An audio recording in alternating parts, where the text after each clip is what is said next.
The Young and the Restless spoilers. Everything about the day was supposed to symbolize a new beginning, a long-awaited chapter of healing and forgiveness that Danny and Christine had fought so long to reach, yet the air surrounding their wedding already carried a faint tremor of tension, one that Daniel had sensed hours before anyone else. He had watched his mother pacing, watched the wild flicker in her eyes that no longer reflected heartbreak but something far deeper, darker, and more dangerous, and he had known that if he did not intervene, something terrible could happen. He had pulled Phyllis aside, begging her to stop, begging her to let Danny live his life, to accept that what they once had, whatever twisted, beautiful, painful dream she carried in her heart, was over, but his words were like stones tossed into a hurricane. He spoke of endings, of moving on, of people deserving peace, but none of that mattered to a woman who had built her identity around battles she refused to lose. And so Daniel, helpless and exhausted, could only watch as Phyllis walked away from him with the chilling calm of someone who had already made up her mind, someone who believed she had been wronged one too many times and that the universe owed her one final victory, no matter the cost. The wedding guests gathered with smiles and champagne flutes, unaware that beneath the elegant music and candlelight was a storm waiting to break. Danny held Christine's hands, his voice trembling with emotion as he spoke vows that were meant to mend the wounds of the past. Christine looked radiant, triumphant in the gentle way that only someone who had survived years of heartbreak could be.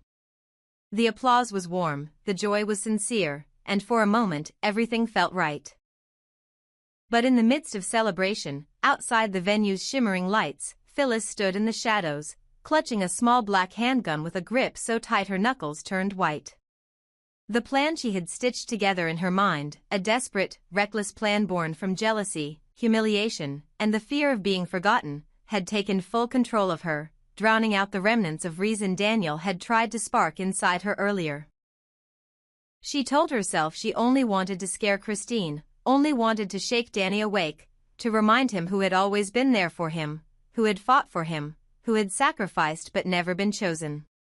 Yet her heart pounded with a violent rhythm that betrayed her, and the gun in her hand was far more than a threat, it was a declaration of war.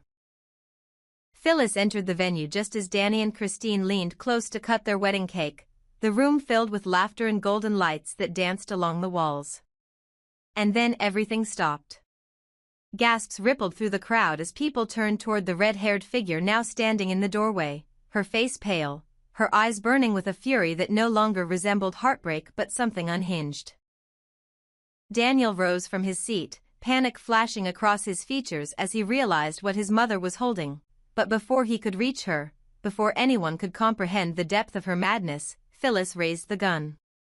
She aimed directly at Christine, her rival, her mirror opposite, the symbol of everything she believed had been stolen from her.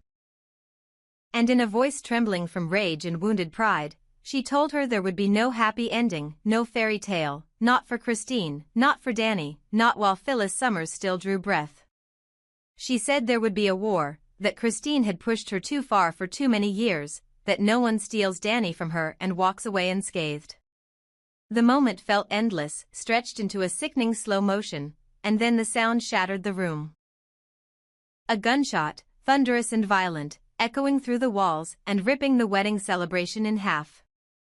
Christine staggered backward, her hand instinctively reaching for her abdomen where blood bloomed like a dark, horrifying flower across the silk of her gown. Danny screamed her name, catching her just before she collapsed, his voice breaking as he pleaded for her to stay awake, to breathe, to hold on. Chaos erupted around them. Guests ducked, others screamed, some froze in paralyzing fear as music cut out and the room plunged into pandemonium. Christine's eyes fluttered, her lips trembling with shock as Danny pressed his hand against her wound, desperate to hold back the bleeding. Everything he had fought for, every dream of a renewed life with her, seemed to slip away between his fingers in a hot, terrifying rush. Daniel lunged for Phyllis, but by then, the horror of what she'd done had begun to register even for her. The gun fell from her trembling hand as though it had burned her. Her expression shifted, rage melting into disbelief, disbelief sinking into dread, as she watched Christine collapse in Danny's arms. She whispered something like, "I didn't mean to," though not even she believed it. Police officers flooded into the room within seconds, firearms drawn, shouting commands as guests scrambled aside. Phyllis didn't run. Maybe she couldn't. Maybe the weight of what she'd done had already chained her in place. She was shoved to the ground, handcuffed, her cheek pressed against the polished floor as Danny's anguished cries for help echoed behind her. The contrast was devastating, bride bleeding, groom screaming, and the woman responsible staring blankly at the floor as the world she had destroyed burned around her. Outside, sirens wailed. Guests poured into the street, shaken and sobbing. The wedding cake lay untouched, its pristine frosting dripping slowly beneath the glittering chandelier, a grotesque symbol of the celebration that had been transformed into a nightmare. There was no music now, no laughter, only the metallic scent of blood and the frantic orders of paramedics as they rushed Christine away on a stretcher, her face ghostly pale, Danny gripping her hand with the desperation of a man watching his entire future slip through his fingers. Daniel stood frozen in the doorway, staring at his mother as officers dragged her toward a waiting squad car. He couldn't reconcile the woman in cuffs with the mother he had once adored, the mother who had fought for him, who had protected him. Now she had built a tragedy so monstrous that even he didn't know if it could ever be forgiven. Phyllis didn't struggle when they pushed her into the car. Her eyes remained fixed on the venue. On the shattered wedding decorations, the overturned chairs, the stained carpet, as if imprinting every detail of the destruction she had caused. She had wanted to stop a wedding, but instead she had set fire to the lives of everyone she touched. As the squad car door slammed shut, the world she had known vanished behind the tinted glass, and the consequences of her obsession closed in around her like iron. Inside the venue, the silence left behind was almost unbearable. The wedding had become a crime scene. Danny's tuxedo was ruined with Christine's blood. The guests stood in clusters, speaking in hushed, horrified tones, replaying the gunshot in their minds. The day that was meant to symbolize love had become a violent rupture that no one in Genoa City would forget. And as Christine fought for her life, as Danny fought to keep his sanity, as Daniel fought with the guilt of not stopping his mother sooner, the entire world of the Newmans, Abbotts, and everyone in between shifted irrevocably. There would be fallout, investigations, heartbreak, and a long, painful road ahead. Nothing about this wedding would ever be remembered for joy, only for the blood, the screams, and the woman who destroyed everything in a single, unforgivable moment. The sterile corridors of Memorial Hospital pulsed with a tension so thick it seemed to cling to every breath Danny took as he paced outside the emergency room, his hands stained with Christine's blood and shaking uncontrollably. Everything smelled of antiseptic and fear, and yet the only thing he could truly sense was the echo of Christine's weakening pulse under his fingers, the memory of her eyes fluttering shut as the paramedics pushed him aside. He replayed every moment of the wedding. Not the vows, not the first kiss, not the laughter, but the gunshot, the shot collapsing across Christine's face, the warmth spreading across her wedding gown like a grotesque parody of the roses she had loved so much. He could still hear himself screaming her name, still feel the way her body had gone limp just before he lifted her off the floor. Now, he stood in a waiting room that felt far too quiet, far too cold, as if the universe had stopped spinning and the only thing left was the possibility that he might lose her again, this time forever. Across the room, Daniel slumped into a plastic chair, his face buried in his hands, his mind racing through a storm of guilt so brutal it nearly paralyzed him. He had known something was wrong. He had seen the signs, heard the desperation in Phyllis's voice, felt the reckless fury radiating from her, but he had still let her walk away. He had allowed hope to cloud his judgment, believing that deep down she would stop herself, that she would never let old wounds turn into something this monstrous. Now all he could see behind his eyelids was his mother's face as she was dragged away, her eyes wide with a confusion that frightened him even more than her anger. It was the look of someone who had crossed a line she had never imagined she could cross, only to wake up on the wrong side of it too late to turn back. Nikki and Paul arrived breathless, their expressions shifting from confusion to horror as they took in the blood still on Danny's shirt. Nikki moved toward him instinctively, wanting to comfort, but she stopped when she saw his eyes, raw, hollow, burning with anguish that made her chest tighten. Paul's breath caught in his throat the moment he heard Christine was in surgery, and suddenly every trial, every danger, every near loss they had survived flashed before him. The thought of Christine lying unconscious on an operating table, fighting for her life, was a nightmare he had lived through before. But never like this. Never on the day she was supposed to celebrate her second chance at happiness. Minutes blurred into hours. A surgeon appeared briefly to say the bullet had caused internal damage and they were trying to control the bleeding. Then he disappeared again, leaving behind an emptiness more agonizing than before. Danny pressed both hands over his face, his legs weakening beneath him as he crumbled into a chair. He whispered Christine's name over and over again, as if the sound alone might tether her spirit to this world.